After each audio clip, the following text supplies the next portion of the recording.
Una glucosa elevada y le mandamos dos pruebas. Ya, muy bien, la prueba de glucosa postprandial fue de 219 y la glucosilina de 6,2. La conclusión de esto es que uno no es diabetes. Dos, tampoco tiene tolerancia alterada a la glucosa porque debería ser otro patrón. Lo que ha tenido es una glucosa normal en ayunas. O sea, si bien es cierto, no es diabetes ni prediabetes, tampoco es que sea algo normal. Eso significa que a partir de la fecha usted debería disminuir el consumo de carbohidratos. O sea, ¿cuáles son los carbohidratos? Son las harinas, los azúcares, ¿no? Los dulces, las tortas, el pan, las gaseosas. En general debe disminuir eso. Y si es posible utilizar, en vez de azúcar para endulzar sus bebidas, edulcorante. ¿Ya? Edulcorante natural a base de stevia, básicamente. ¿Ok? Eso para evitar que lo que tenemos ahora, que es una normalidad leve, se transforme en el futuro en intolerancia o en diabetes. ¿Ok? Eso es lo primero que debo decirle por los resultados de los exámenes que le hemos enviado. Quiero verificar la medicación que está tomando. ¿Está tomando valsartán de 160 mañana y noche? Dos de 160. Claro, ¿mañana y noche o dos juntas? Dos en la mañana. Ah, dos juntas, 3:20 de la mañana. Sí, pero la mañana. Sí.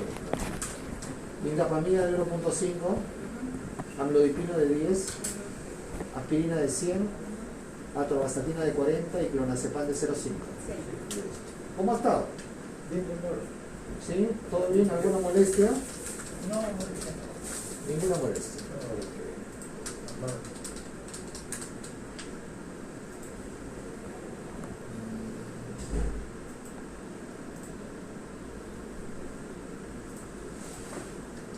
Voy a medir la presión. Sáquese su casaca, por favor.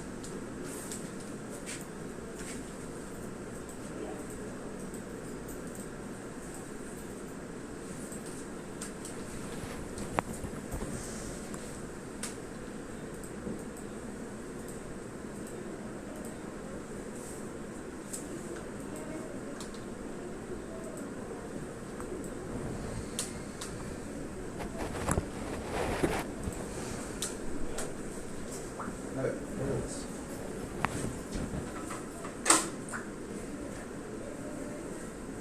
Entonces, ¿ha estado bien con sus pastillas? Sí.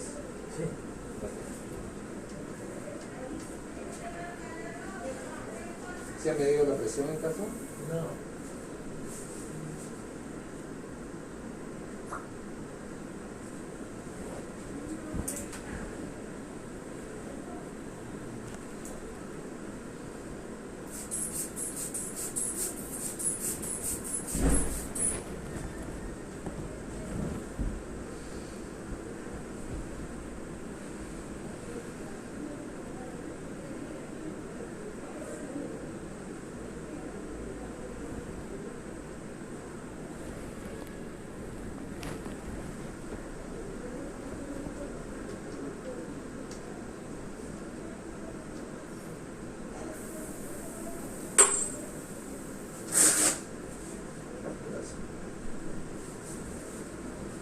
¿Cuántos son los pasos?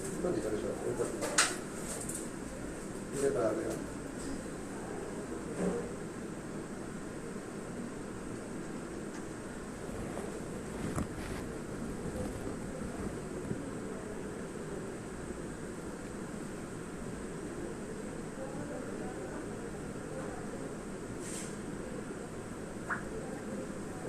La presión está muy bien, está en 118,76.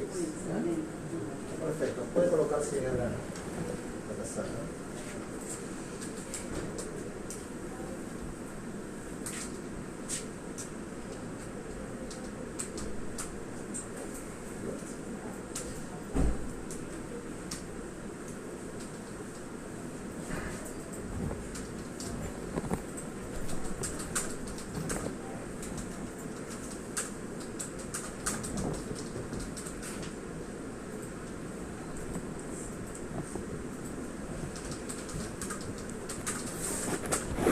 Entonces vamos a darle la misma receta. ¿Ya?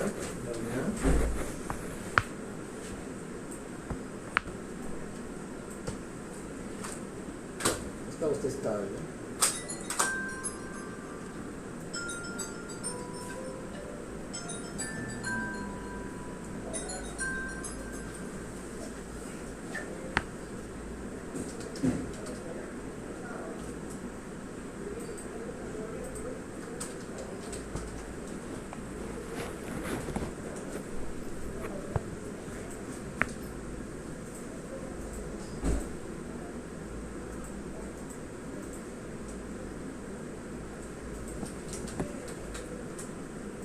Losartán entonces 2 tabletas en la mañana. La indapamida también la tomo en la mañana, ¿verdad?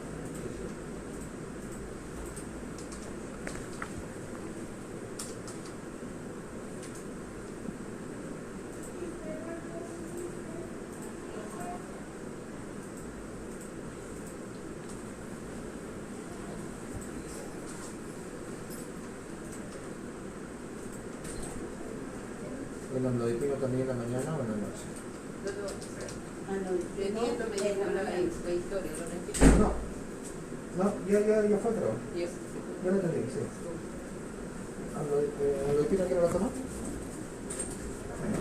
en la mañana.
Y pero la separa en la noche al descansar, ¿no?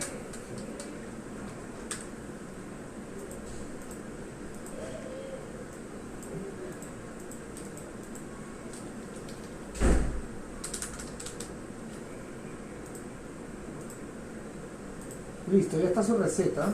Puede usted ir a la farmacia a buscar la receta de este mes Ya. y saca su cita para el otro mes. Ya, ok. ¿Ok? ¿Listo? Doctor, gracias. Buenos días. Hola. Buenos días.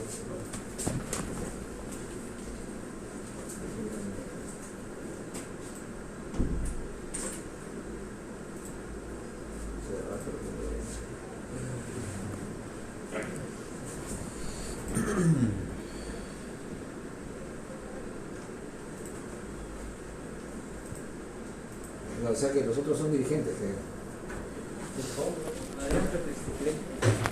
Creo que no, ¿ah? Ayer. Creo que no. Ya, ¿no? Son partidarios. Son partidarios. Son... Son de gobierno. Se van a Espías, postular. Son espías de Dina. Sí, pues.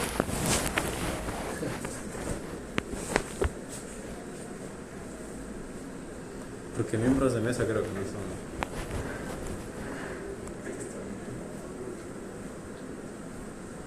Dina que otra vez dice que se va a reunir con Biden, pero no tiene ninguna reunión agendada. El único presidente que ha tenido una reunión real con Biden ha sido Boric.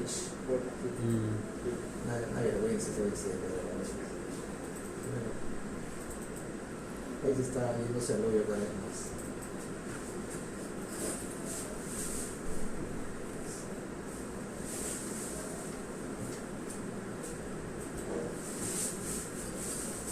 Vamos a hablar un poco de sistemas pancreáticos, que de refilón no los hemos visto ahí mientras hemos estado hablando de otras cosas, porque el conocimiento es continuo, ¿no? O sea, no es que hablamos de algo y ya no tiene nada que ver con lo otro, sino siempre estamos volviendo sobre las mismas enfermedades, sobre los mismos signos y síntomas. Y ahora que estamos en más de la mitad del curso, y ustedes se dan cuenta claramente de eso, ¿no? Entonces, para tener claro la forma como se producen los signos y síntomas respecto a la patología pancreática, es necesario recordar su ubicación particular dentro del abdomen, ¿no? Ya esto lo habíamos conversado antes, ¿no? O sea, esta ubicación es la que produce todos los problemas que nosotros podemos ver cuando tenemos alguna afectación del páncreas. Miren ustedes, por un lado, se ha retirado aquí, ¿qué cosa? El estómago. No, acá está el estómago. Claro. Esta es la primera porción del duodeno. Entonces aquí lo que viene es el estómago. Y acá sigue el yeyuno, ¿no? Este es el duodeno, ¿no? El duodeno, como les había dicho, es el marco ¿no? Donde se inserta el páncreas. Así tal cual, ahí está, ¿no? Y entonces por encima del páncreas está el hígado. Y ahí inmediatamente, en esa misma cara que da hacia el páncreas, por encima, ¿no? Y por aquí, bueno, en realidad está un poquito al costado, ¿no? Porque acá está el estómago, está la vesícula, ¿no? La vesícula, con su conducto cístico, y el hígado con sus conductos hepáticos se unen en un solo conducto que se llama colédoco. Este es el colédoco. ¿Okay? Entonces el colédoco resulta de la unión del cístico con el hepático común, ¿no? Porque el hepático tiene derecho, izquierdo, y acá adentro se subdivide, ¿no? Donde se forma la bilis. ¿Okay? Entonces aquí se forma la bilis, se concentra, todo se manda por el conducto colédoco. El colédoco avanza, miren ustedes, atraviesa el páncreas, porque eso está hacia arriba y atrás, atraviesa el páncreas y se une con el conducto pancreático, que es todo esto. El conducto pancreático es el principal, y hay otro que es el accesorio, que es el que está acá. Por eso es que tenemos dos papilas, y eso es un hecho anatómico que a veces uno no se acuerda, ¿no? Yo, por ejemplo, no me había acordado hasta que volví a ver los dibujos. Hay dos papilas, la papila duodenal mayor, donde convergen el colédoco y el pancreático, ¿no? General o principal, y una papila duodenal menor, donde solamente está el conducto pancreático accesorio. ¿Ok? Entonces, fíjense ustedes, esta es la ubicación anatómica, esta es la ubicación normal de la papila duodenal mayor en la segunda porción del duodeno, y más arribita está la papila duodenal menor. ¿Ok? Aquí, este es el lugar por donde ingresan los conductos hacia el duodeno. Tiene un esfínter que se llama esfínter de Oddi, ¿no? Y así como el perro, ¿no? Que era el amigo de Garfield, el esfínter de Oddi. Y todo esto es la ámpula, ¿no? La ampolla, o papila. Por eso que cuando hacen a través de la endoscopía, hacen la papilotomía, significa que abren la papila, ¿no? Entran así para explorar el colédoco, básicamente el colédoco, las vías biliares, ¿no? Acá en el pancreático no hay mayor cosa. En algunos casos de pancreatitis crónica sí, ¿no? Pero no es lo más común, básicamente es para explorar las vías biliares. ¿Ok? Entonces, esta es la ubicación del páncreas, la cabeza muy en contacto con todo el duodeno, además con las arterias y venas mesentéricas. Acá arriba está el estómago, arriba está el hígado, o sea, la cabeza del páncreas está metida, ¿no? En el fondo del abdomen, y esa es la razón por la cual cuando hay una afectación aquí de tipo neoplásico, la diseminación por contigüidad es inmediata, y cuando encontramos ya signos y síntomas, ya lamentablemente la enfermedad está diseminada, ¿no? ¿Ah? Como con Steve Jobs. Como en general con cualquier cáncer de páncreas, ¿no? O sea, ese es el problema de la cabeza, y lamentablemente, como vamos a ver más adelante, la ubicación más frecuente es Cabeza. Ok, vamos a hablar de pancreatitis aguda, de pancreatitis crónica y de tumores de páncreas. Pancreatitis aguda es un proceso inflamatorio agudo resultante de la liberación y activación de enzimas pancreáticas dentro de la propia glándula, que puede comprometer otros tejidos y órganos vecinos, por recitarlo, ¿no? E incluso desencadenar disfunción multiorgánica. Ese es el problema, ¿no? Que la pancreatitis puede producir disfunción multiorgánica, shock y muerte. Ahora, desde el punto de vista digamos práctico, la pancreatitis es como que el páncreas se come a sí mismo, ¿no? Sus propias enzimas carcomen, dañan directamente al páncreas. Desde el punto de vista anatomopatológico hay dos tipos, ¿no? La edematosa, que es la más frecuente, menos mal, ¿no? Y la necrohemorrágica, que es la más grave. La edematosa está caracterizada por un edema intersticial, exudado inflamatorio leve, y las células pancreáticas están inflamadas, todo, pero en realidad no se ha alterado mucho su arquitectura, ¿no? En cambio, la necrohemorrágica es una forma de evolución grave, con hemorragias intrapancreáticas, con destrucción de la arquitectura del páncreas, y esas hemorragias exceden la glándula e invaden todos los tejidos circundantes, ¿no? Entonces, finalmente, eso va a producir peritonitis y manifestaciones sistémicas, ¿no? Dependiendo de la extensión de este proceso inflamatorio necrohemorrágico. Desde el punto de vista de etiología o etiopatogenia, hay dos tipos o dos formas de producirse la pancreatitis. La menos frecuente es por causas directas. Por directo entendemos como un traumatismo abdominal directo, un traumatismo postquirúrgico del páncreas. Cuando uno hace colangiopancreatografía, puede dañar el páncreas y se produce pancreatitis post-CEPRE, ¿no? Manometría, solamente midiendo la presión en el interior también puede producir pancreatitis. O sea, todas las causas que afectan directamente al páncreas, sí, posquilómica está, traumatismo posquilómico, esfinterotomía endoscópica, todo eso puede producir, o sea, los procedimientos que hacemos a veces para tratar alguna complicación de la vía biliar producen pancreatitis, y la cirugía y los traumatismos, ¿no? Todas estas son causas directas de pancreatitis. No es lo más frecuente. Para yo decir que la causa de la pancreatitis es un problema directo, yo debo tener antecedente o de un traumatismo o de un procedimiento en la zona. Lo más frecuente son todas las causas indirectas. Dentro de ellas, la primera causa es la litiasis biliar. Ya esto lo hemos visto, hemos conversado también, incluso creo que hemos tenido por ahí algunos pacientes, cuando hablamos de la pancreatitis, la primera causa es litiasis biliar, cálculos de la vesícula, ¿no? ¿Por qué? Por la ubicación, pues, ¿no? O sea, ¿qué pasa con los cálculos? Viajan, sobre todo los pequeñitos, ¿no? O sea, no un cálculo grandazo. Un cálculo grandazo se queda acá, pues, ¿no? Se queda en el bacinete. No, un cálculo pequeño o varios cálculos pequeños viajan por acá y atoran acá, ¿no? Atoran acá justo antes de que se desemboque la bilis y los jugos pancreáticos. Entonces se atora acá, conducto común, un poco se va por aquí, pero es un poquito, ¿no? Porque se dan cuenta del calibre, ¿no? Sí. Y entonces al final, ¿qué pasa? La obstrucción produce inflamación del páncreas. ¿Cómo? Colangitis. Colangitis es cuando ya afecta la vía biliar. Claro, puede haber pancreatitis y colangitis, ¿no? Pero aquí el cálculo se enclava por aquí y lo primero que sufre es el páncreas. ¿Ok? ¿Y la colecistitis, doctor? La colecistitis es cálculos en la Ahí mismo. vesícula, ¿no? Ujú. Claro. Colestasis. Colestasis es cuando hay algo que obstruye el flujo biliar. ¿Y cómo sería la diferencia entre colestasis y, ¿cómo dijiste? Colestasis. Colangitis. Ah, colangitis. Colangitis es cuando hay una infección ya. Colangitis, colestasis. Colecistitis, Ya. Y colelitiasis es cuando se obstruye acá. No es Es cuando hay cálculos en la vesícula. Cole No, es la vesícula. No necesariamente tiene que ser una obstrucción acá. No, Simplemente piedras acá. y son colelitiasis. colelitiasis o litiasis vesicular, ¿no? ¿Ok? Ya.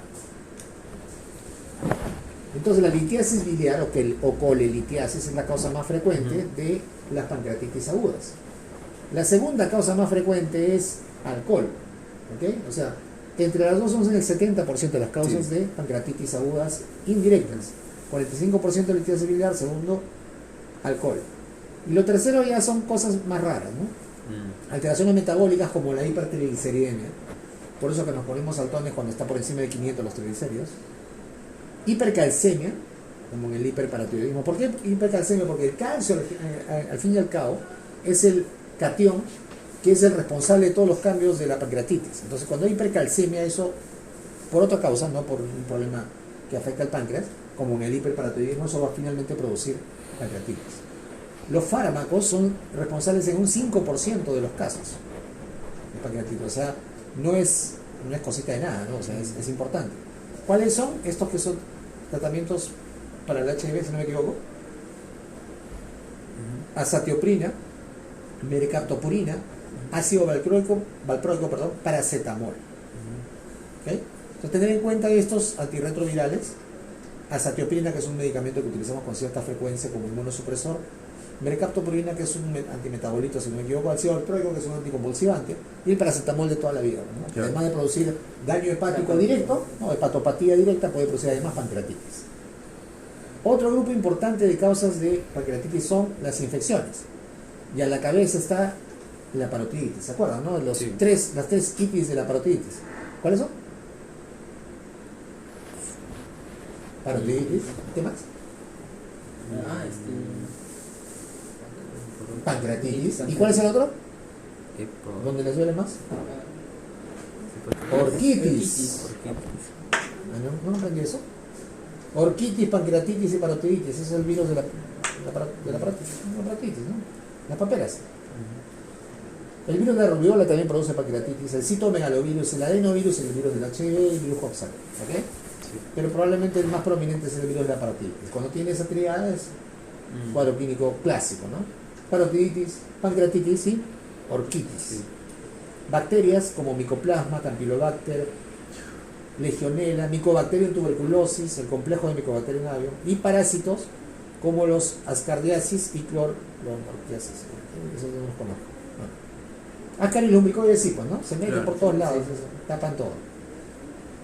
Otras causas ya más raras de pancreatitis, enfermedad del tejido conectivo como lupus, poliarteritis nodosa, sarcoidosis, malformaciones congénitas del páncreas divisum, páncreas anular, que produce generalmente pancreatitis recurrente, ¿no? Aquí están las causas que producen pancreatitis por mecanismo indirecto, pero que son las más frecuentes. ¿Ok?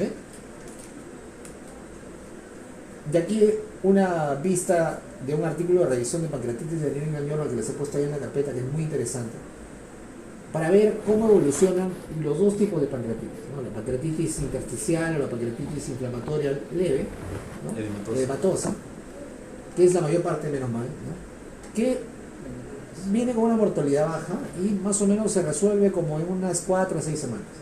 Esa es la historia natural, ¿ok? Porque es de curso medianamente benigno, ¿no? En cambio la pancreatitis necrotizante, bueno, un grupo de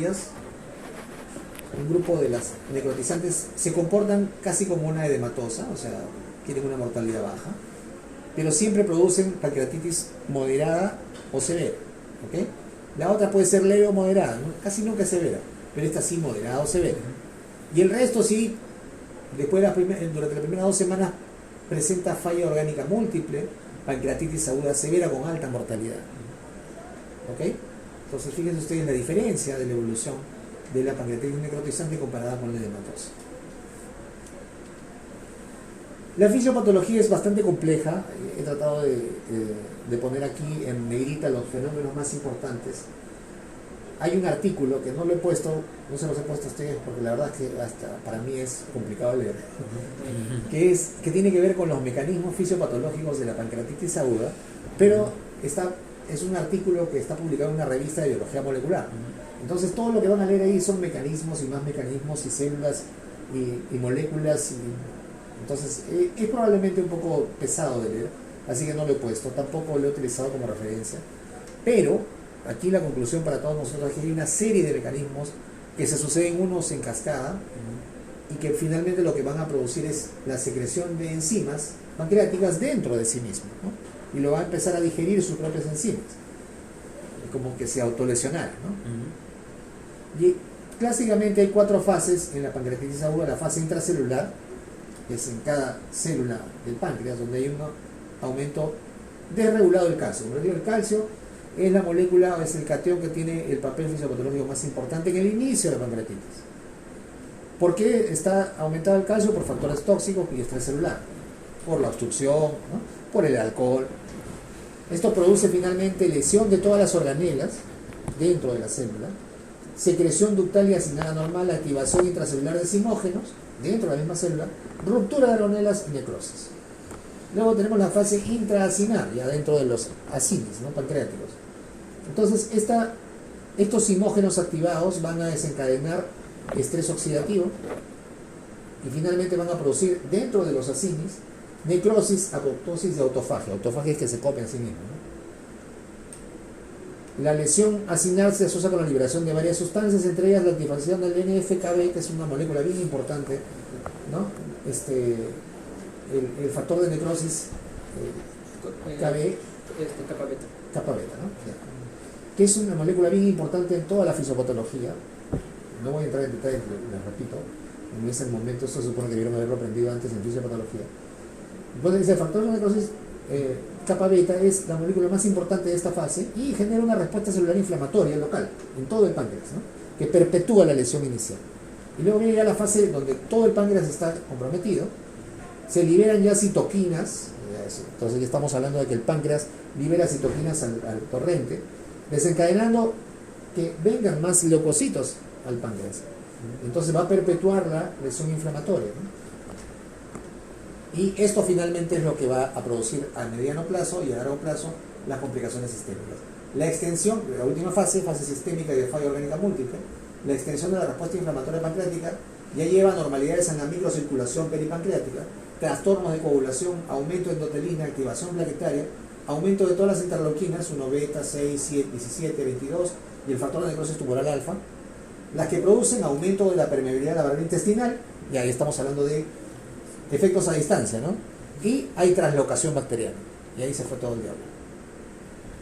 Fase intracelular, intracinar, pancreática y sistémica y disfunción orgánica. Es una cascada, ¿no? Una respuesta que va yendo en cascada.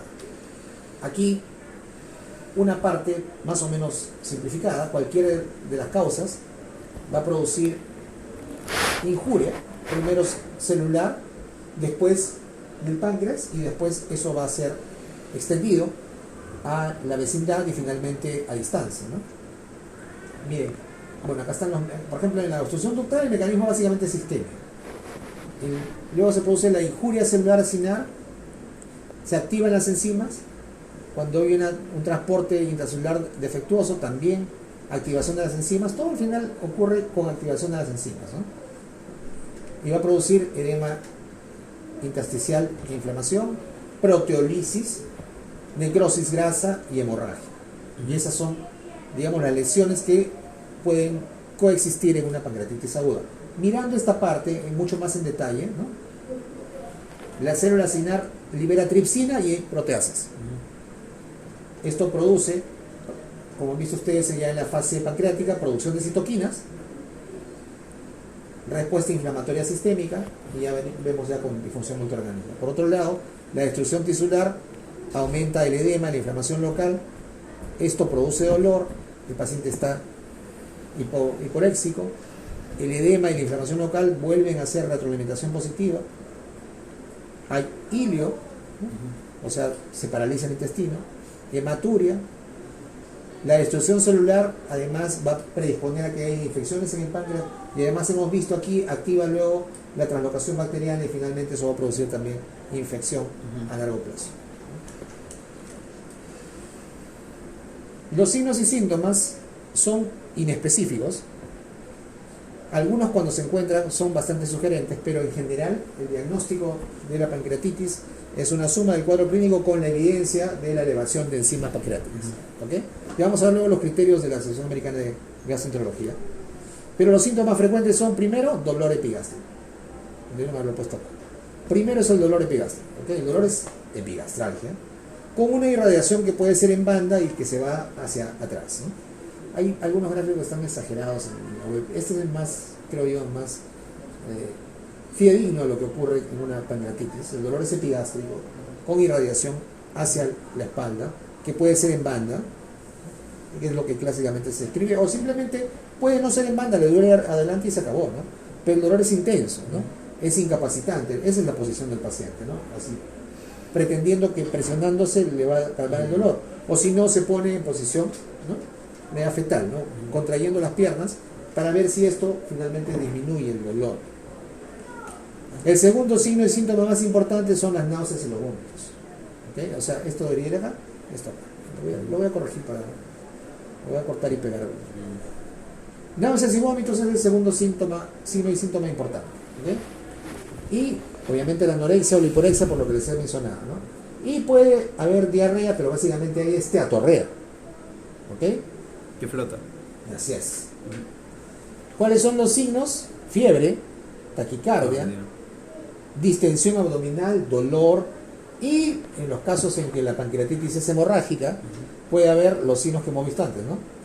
El de Cullen y el de Gray-Turner. ¿Se acuerdan cuál es el de Cullen? Es la necrosis. No, pero ¿cuál es el signo? Cuando presionabas y sacabas rápidamente, el paciente sentía dolor. No. Ya ven que es una tontería aprenderse los nombres porque no. Ya. El de Cullen es la equimosis periumbilical. Ah, ¿ya? ya. Y el de Gray-Turner son las equimosis en los flancos. ¿Okay? Entonces, si no se acuerdan el nombre, equimosis periumbilical y equimosis en los flancos. Como el paciente que tenía eso y el nódulo del hermano María José. Ya, sí. Vamos a ver aquí unos videos que son los mismos que habíamos visto en la clase anterior. ¿Del indio? No, acá podemos verlo, porque acá no es importante escuchar el audio. Este es el signo de Cullen, ¿no? La equimosis periumbilical. Ahora, esto ocurre sobre todo cuando la pancreatitis es hemorrágica. ¿Ok? Ese es Cullen, periumbilical. En el Argente hay un gráfico bien interesante, donde está, es un corte sagital de una figura humana, donde se ve por dónde se va el líquido pancreático cuando sale del páncreas, ¿no? O sea, hacia dónde va por gravedad nada más. Y este paciente la raje hace rato debe estar.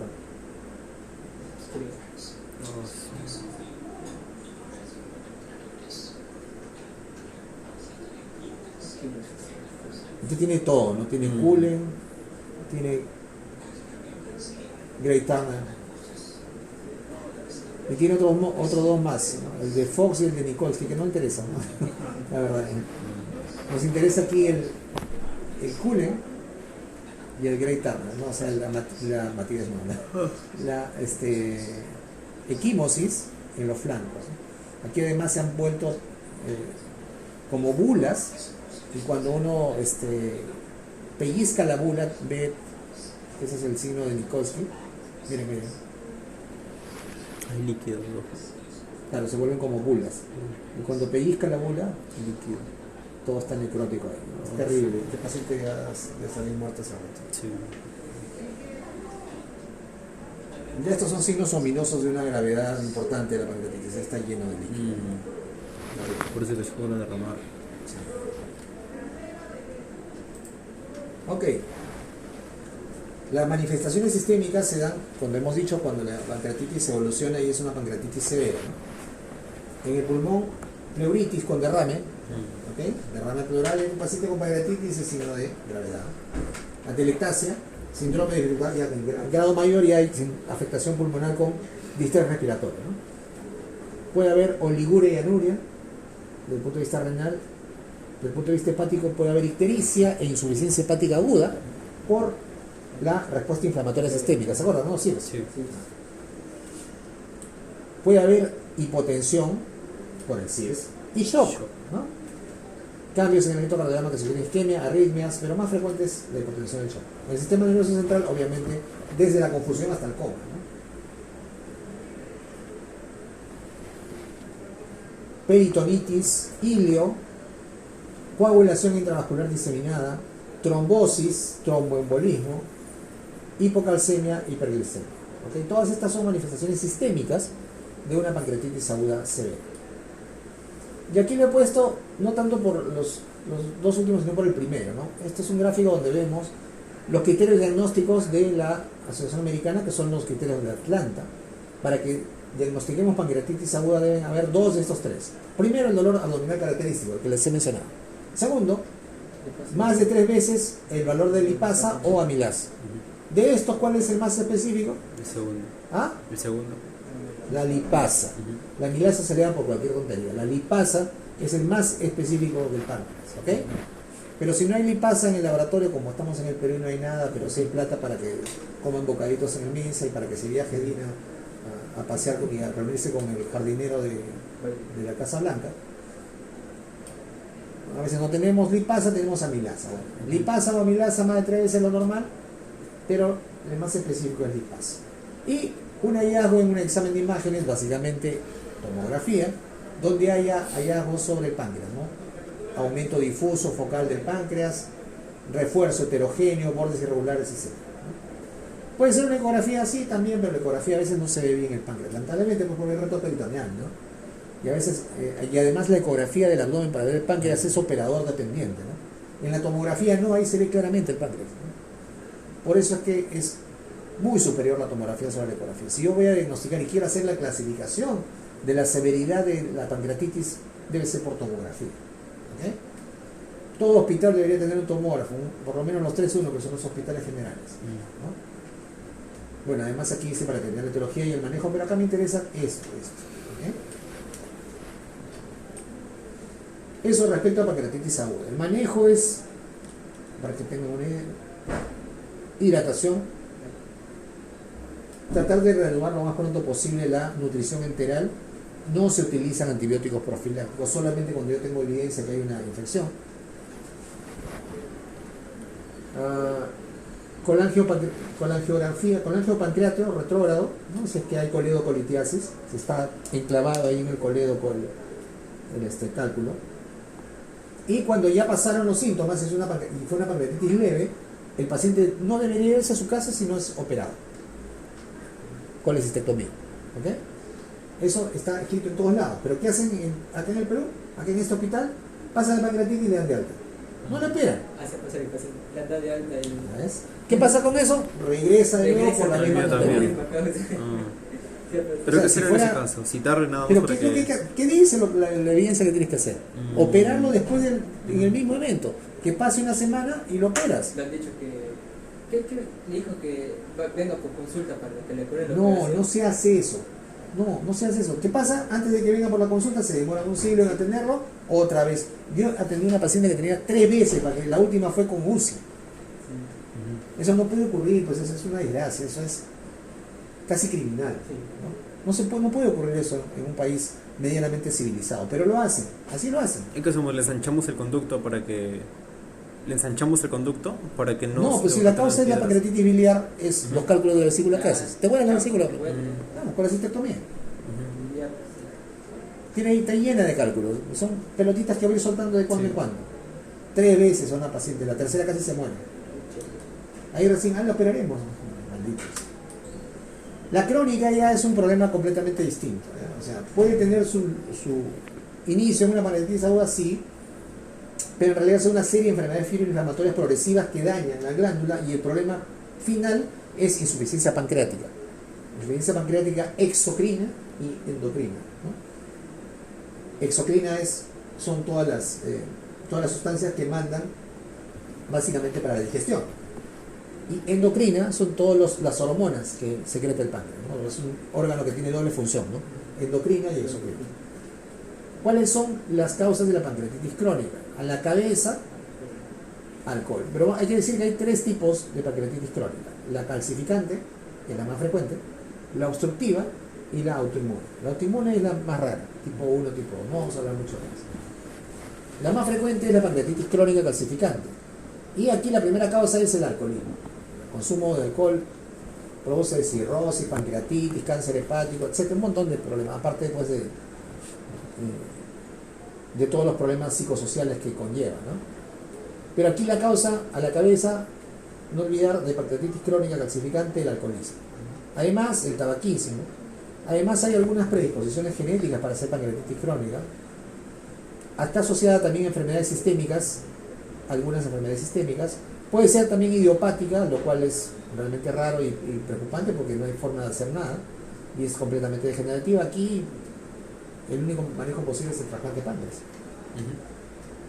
La obstructiva puede ser tumoral, o sea, los tumores crónicamente obstruyendo los conductos pancreáticos pueden llevar a producir una pancreatitis crónica, pero claro, o sea, básicamente son tumores que van a durar un buen tiempo, ¿no? Si es un adenocarcinoma, se muere antes el paciente, ¿no? Entonces, más bien acá las neoplasias mucinosas, el cistadenoma seroso, los no tan agresivos son los que pueden producir una pancreatitis obstructiva. No tumorales, traumas cerrado, la misma pancreatitis aguda va a producir obstrucciones en el proceso de cicatrización de la pancreatitis aguda va a haber zonas que se van a estenosar y va a obstruirse crónicamente los conductos, el conducto pancreático, se producen pseudoquistes y eso también va a producir una pancreatitis crónica. ¿Ok? Y ya les dije, al final las autoinmunes que son raras. Desde el punto de vista clínico, yo no voy a entrar en detalles aquí porque no hay una forma clínica, clínica, de diagnóstico. digamos, la palabra sería reliable en inglés, no sé cómo traducirla, que realmente sea efectiva, ¿no? Para diagnosticar a un paciente con pancreatitis crónica. Aquí tiene que ver mucho los antecedentes del paciente y buscar estas causas, ¿no? Y no tanto el examen. Y bueno, si ustedes quieren leer algunas cosas raras, aquí están los puntos y las zonas pancreáticas. La verdad es que eso no tiene utilidad práctica, no tiene, ni siquiera tiene LR, ni sensibilidad, ni especificidad. El mismo Argente lo dice, ¿no? Así que lo más importante aquí en el diagnóstico es buscar los antecedentes. El diagnóstico se hace por imágenes. Miren, esta es una pancreatitis calcificada, se nota claramente, ¿no? Todas las hiperdensidades como que si fueran son del mismo huesos. hueso, ¿no? No hay densidad de hueso. Las piedras. O, Pancreatitis crónica calcificada con dilatación del conducto de hueso, conducto pancreático. ¿Ok? Los tumores de páncreas pueden ser endocrinos y exocrinos, o endocrinos y exócrinos, no sé, pero no sé cómo se llama. La forma exacta debe ser endocrino, ¿no? Endocrino, no. Porque si fuera esdrújula sería endo, y debería tener tilde, ¿no? Ajá. Entonces está mal, endocrino. ¿No? Los tumores endocrinos, que son raros, pueden ser no funcionantes y funcionantes, ¿no? Y acá están todos, ¿no? El insulinoma, el gastrinoma, el glucagonoma, el somatostatinoma, el lipoma y el tumor endocrino no funcionante, también. Aquí están el tumor, la hormona que secreta y los signos y síntomas, ¿no? Es decir, si produzco insulina en exceso, hipoglicemia, ¿no? Si produzco glucagón, este gastrinoma produce el síndrome de ¿En dónde? El gastrinoma produce síndrome de dispepsia. ya, sí, pero además eso se llama úlcera péptica por gastrinoma, se llama síndrome de Solinger-Ellison. Ya, por eso no les he puesto los nombres, porque no se van a acordar. Prefiero que se acuerden así. El gastrinoma produce gastrina, produce glucagón y produce úlcera péptica, diarrea, reflujo gastroesofágico. Ahí está, eso hemos hablado. Eso es el Solinger-Ellison, por un gastrinoma. El glucagonoma produce eritema necrolítico migratorio, diabetes, depresión.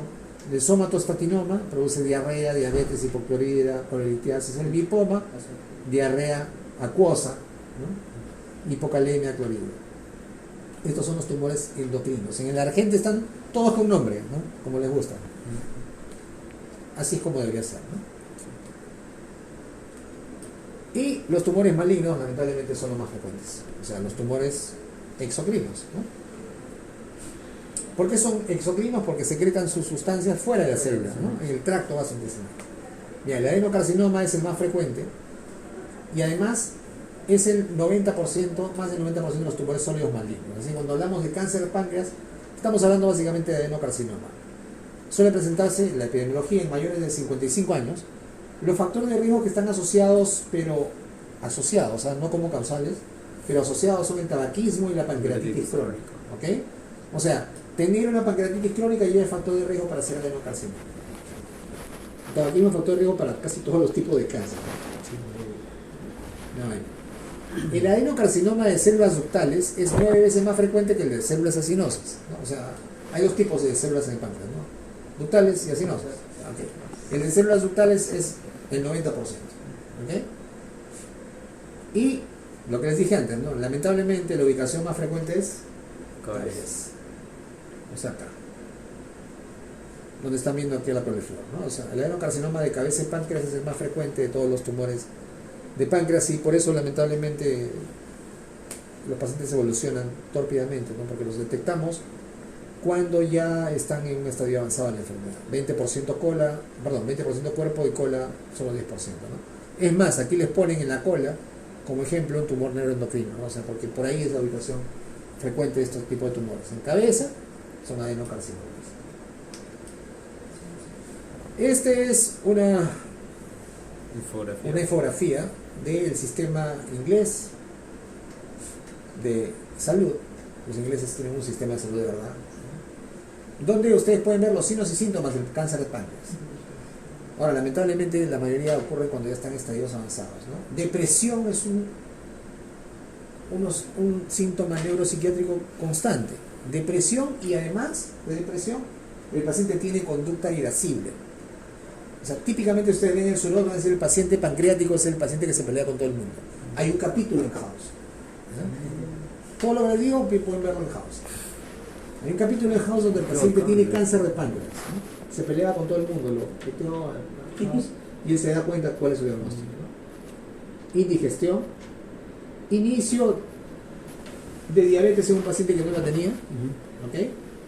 Esteatorrea, ictericia, en grados variables, dependiendo del grado de obstrucción que está ocurriendo, ¿no? Ese es el típico paciente ictérico colestásico por carcinoma periampular, adenocarcinoma de cabeza de páncreas. Dolor puede haber en la espalda, ¿no? O disconfort. Cada vez que le duele la espalda no me pasa que tiene cáncer de páncreas, no tiene que bajar de peso, ¿no? Acá está.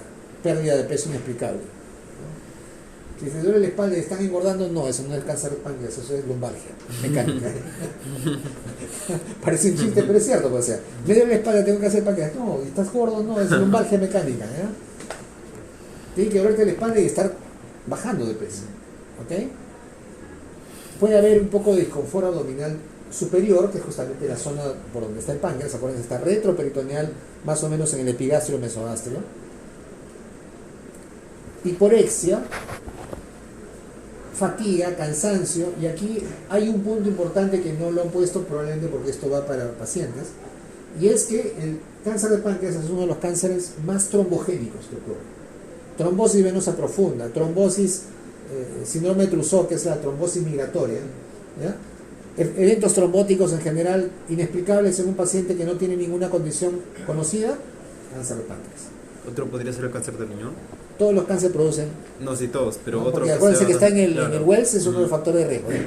Pero uno de los que más producen trombosis, cáncer de de páncreas. ¿Ok? ¿Con qué se confunde? Litiasis, gastritis, síndrome de intestino irritable, gastroenteritis, indigestión, cualquier enfermedad hepática, dolor muscular, diverticulitis. ¿Por qué todos luchan en los sistemas de salud desarrollados? Contra el cáncer de páncreas porque mata rápido. Lo diagnosticamos y ya no hay mucho que hacer. Ahí está Steve Jobs con toda su plata, ¿no? Él decidió seguir un tratamiento de frutas, algo así. Sí, no, que nada, lo trasplantaron de páncreas. Pero cuando ya era demasiado tarde. ¿Qué fruta ni fruta le trasplantaron? No, sí, al principio no quería. Quería hacer un tratamiento de no sé qué cosa. Le trasplantaron Pero. el páncreas y todo ya no. Ah, no se sí, era puede. muy tarde. El diagnóstico es por imágenes, ¿no? O sea, clínicamente tenemos la sospecha, pero el diagnóstico es la imagen ominosa, ¿no? Sí. Muy bien, muchachos. Ya, Ustedes son los pero- únicos que saben de sistemas patrióticos. Ahí está la diapositiva, pero una cosa es leerla, otra cosa es. Hemos llegado al final del segmento. El lunes, como es costumbre, Empieza haremos nefro. Ah, ya, una después del evaluación examen. rápida de los conocimientos. Vamos a preguntar todo el páncreas el lunes. Muy bien, doctor. Páncreas, ¿no? Mañana voy a ver si voy. Ya quiero ir, pero voy a ver ¿Qué si pasa, voy. doctor? Ah, ya. A ver si voy. Me han explicado un poco lo que es desayunar. ¿De qué? Tampoco. No sé, No es un desayunazo, pero Ah, claro, sí. Para los si no- profesores, sí. si no tomo desayuno temprano me voy a ir corriendo. Voy a tratar de ir.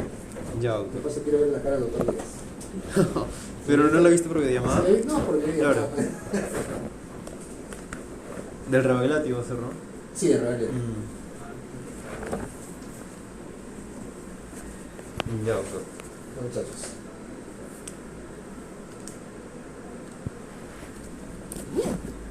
A las 8 es.